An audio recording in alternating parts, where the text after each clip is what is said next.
Olá, sejam bem-vindos. Sou do canal Provas e Mitos. Hoje vou trazer uma reflexão sobre um boato na internet onde muitos dizem que Cristo é um mito romano. O vídeo se chama Destruindo Definitivamente o Mito Anticristão de que Jesus é uma ficção romana. Muitos ateus afirmam que Jesus é um personagem fictício que foi inventado pelos imperadores romanos para conter os judeus revolucionários. Existem vários problemas com essa teoria mítica. Primeiro, defender que Jesus é um mito é extremamente incomum entre historiadores e estudiosos da Bíblia, porque há provas devastadoras da existência de Jesus Cristo, tanto na história bíblica quanto secular. Veja algumas delas aqui e aqui. Praticamente todos, incluindo aqueles que não são cristãos, reconhecem que a evidência histórica indica que Jesus é uma figura histórica real. De acordo com Luke Johnson, estudioso do Novo Testamento da Universidade Emory, até mesmo o historiador mais crítico pode confiantemente afirmar que um judeu chamado Jesus viveu como um mestre e operador de milagres na Palestina durante o reinado de Tibério, foi executado por crucificação sob o prefeito Pôncio Pilatos e continuou a ter seguidores após sua morte. Johnson, Luke Timothy. The Real Jesus, o Jesus real. São Francisco. Harper, São Francisco, 1996, página 123.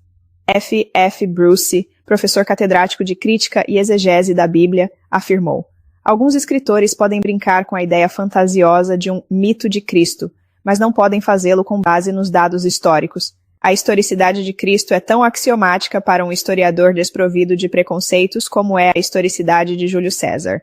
Não são os historiadores que propagam as teorias a respeito de um mito de Cristo. Bruce, F. F. The New Testament documents, are they reliable? Os documentos do Novo Testamento são confiáveis? Otto Betz, 1917-2005, teólogo alemão e estudioso do Novo Testamento, diz que nenhum pesquisador sério se aventurou a postular a não historicidade de Jesus. Segundo, criar fraudes literárias para conter tensões não era o jeito romano de fazer as coisas. O modo romano de fazer as coisas envolvia exércitos e assassinatos, não boatos literários. Além do mais, levaria décadas ou séculos para criar um movimento que pudesse pacificar o judaísmo, e os imperadores romanos simplesmente não pensavam a longo prazo assim. Eles estavam muito mais focados em sobreviver aos seus próprios reinados e queriam problemas resolvidos com rapidez. Para eles, a espada era muito mais poderosa e mais rápida que a caneta. Ademais, criar uma fraude literária para que os judeus se dispusessem a aceitar o domínio romano teria sido completamente desnecessário, haja vista que muitos judeus já estavam dispostos a fazê-lo. Os revolucionários foram em grande parte mortos e aqueles dispostos a aceitar o domínio romano já eram claramente a maioria. Houve até mesmo movimentos dentro da comunidade judaica que eram conhecidos por serem colaboradores romanos, como os saduceus, por exemplo.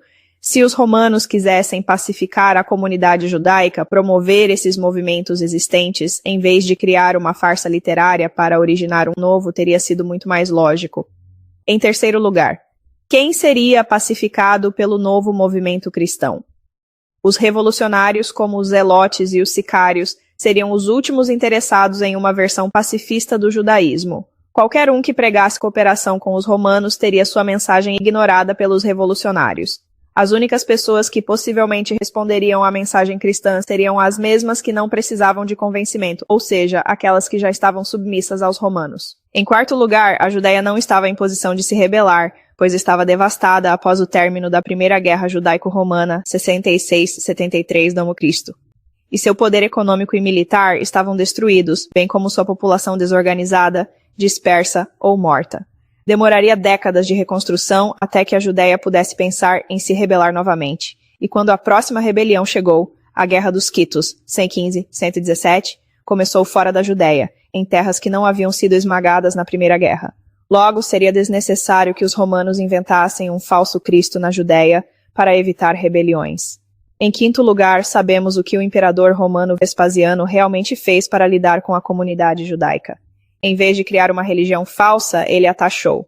Vespasiano impôs um imposto punitivo sobre o povo judeu, e apenas para acrescentar um elemento adicional de humilhação, quando o templo foi destruído, ele direcionou o dinheiro para o templo de Júpiter Optimus Maximus em Roma, ou seja, sua abordagem era humilhar os judeus por meios temporais, não convertê-los a uma nova religião pacifista, e em sexto lugar, como os romanos criariam os documentos do Novo Testamento se eles não eram judeus e não estavam imersos nas escrituras judaicas como os autores do Novo Testamento claramente estavam?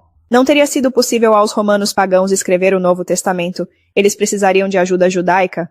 De fato, os documentos do Novo Testamento tinham que ter sido produzidos por indivíduos intimamente familiarizados com o pensamento, a cultura e a língua judaica. Então, os romanos contrataram judeus para fazer isso por eles? Por que os autores judeus colaborariam com um projeto que para eles seria considerado absurdamente blasfemo? Muitos judeus estariam dispostos a morrer em vez de fazer isso. E em sétimo lugar, há ainda o problema de como os documentos do Novo Testamento seriam compartilhados. Os romanos não podiam simplesmente deixá-los nas bibliotecas, esperando que as massas analfabetas os verificassem e começassem uma nova religião entre a classe baixa e os escravos. As religiões não começam por meios literários. Como as pessoas se converteriam se não houvesse quem pregasse? Espalhar efetivamente uma fé no primeiro século teria envolvido exatamente o que os evangelhos apresentam Jesus fazendo. Iniciar uma missão de pregação organizada com os evangelistas para levar a palavra aos outros. E a questão é, onde os romanos encontrariam uma equipe de pregadores judeus que saísse sob risco de condenação para proclamar um falso Cristo? Mesmo que fossem charlatães que não acreditassem na condenação real, por que estariam dispostos a arriscar perseguição e martírio nas mãos das autoridades locais? Estes teriam sido riscos reais para eles, porque os tipos de motins e divisões que vemos no livro de Atos teriam sido precisamente o que eles enfrentariam ao pregar Jesus entre os judeus em diferentes cidades. Em oitavo lugar, há também o problema da aceitação da mensagem deles. Se a mensagem cristã fosse uma fabricação romana, como afirmam os ateus conspiracionistas, assim que os missionários charlatões pregassem a mensagem sobre Jesus, muitas pessoas poderiam simplesmente dizer: "Eu estava em Jerusalém na Páscoa de 33 d.C., e os eventos que você descreve simplesmente não aconteceram." Ou "Eu sou da Galileia, é um lugar minúsculo e não havia um Jesus pregando e fazendo milagres lá." Em nono lugar, seria ainda mais trabalhoso para os romanos criarem mais tarde a ilusão de um movimento que remontasse ao ano 30 a.C. O cristianismo foi baseado em congregações locais conhecidas como igrejas, e os documentos do Novo Testamento relatam que as igrejas estão localizadas nas principais áreas metropolitanas entre 30 e 70 d.C., como Jerusalém, Antioquia da Síria, Éfeso, Corinto, Roma, Tessalônica, Filipos e outras. Se o cristianismo foi introduzido pela primeira vez nessas cidades algum tempo depois de 70 d.C., por que os primeiros convertidos não perceberam o fato de que não havia igrejas nessas cidades anteriormente? Por exemplo, Éfeso é um importante centro cristão em Atos. Por que os primeiros cristãos em Éfeso não notaram que não havia igreja lá anteriormente, embora Atos diga que houve? Tentar criar a ilusão de um movimento previamente existente teria sido cheio de perigos e muito mais difícil do que simplesmente começar sem reivindicar uma extensa história passada para ele. A elaboração de uma história repleta de alegações que poderiam ser facilmente refutadas não seria um caminho a percorrer.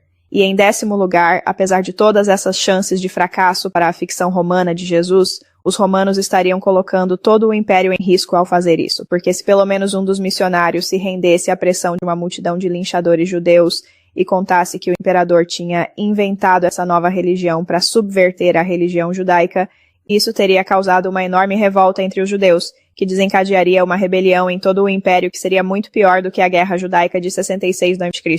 Tentar fazer uma farsa desse tipo seria brincar com dinamite, e os imperadores romanos teriam de ser loucos o suficiente para fazê-lo. Em 11º lugar, por que os imperadores romanos criariam um Deus para ser adorado exclusivamente? Jesus exigia amor e fidelidade acima de tudo. Mateus 10:37 e Lucas 14:26. Se eles queriam ser adorados como deuses, o imperador Augusto, 27 a.C. a 14 a.C., marcou o começo da adoração do imperador, passando a ser tratado com honras conferidas a deuses, pois muitos sentiam genuína gratidão por ele por ter estabelecido prosperidade e paz após um longo período de guerras.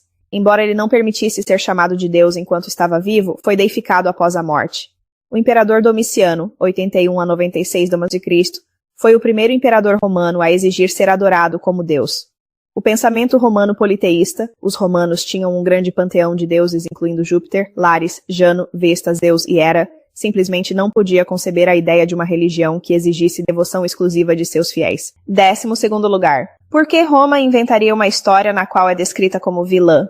Isso não faz o menor sentido. Quando uma pessoa inventa uma história, ela geralmente se coloca como a mocinha, ocultando todas as suas falhas. Então, por que Roma se colocou como a vilã que executa o mocinho Jesus? Se o objetivo era inventar um Messias para conter revoltas judaicas, inventar um Messias executado por Roma só faria com que os judeus sentissem mais raiva de Roma e quisessem se rebelar. Desse modo, o tiro sairia pela culatra. 13º lugar. Se Roma inventou o cristianismo para conter revoltas judaicas, seria de se esperar que tratasse os cristãos como amigos. No entanto, Roma foi o primeiro e o mais ímpio império a perseguir e matar os cristãos. Por quê? Plínio, o jovem governador da Bitínia em 111 ou 112 d.C., relatou as perseguições que os cristãos sofriam.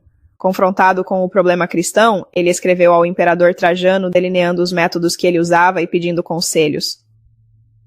Tenho-lhes perguntado pessoalmente se são cristãos, escreveu Plínio.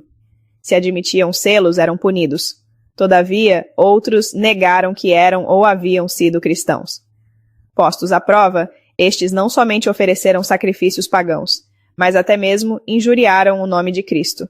Nenhuma das coisas, segundo entendo, se consegue induzir o verdadeiro cristão a fazer. Respondendo a esta carta, Trajano elogiou Plínio pelo modo como cuidava do assunto. Seguiste o proceder certo, no seu exame dos casos dos acusados de serem cristãos.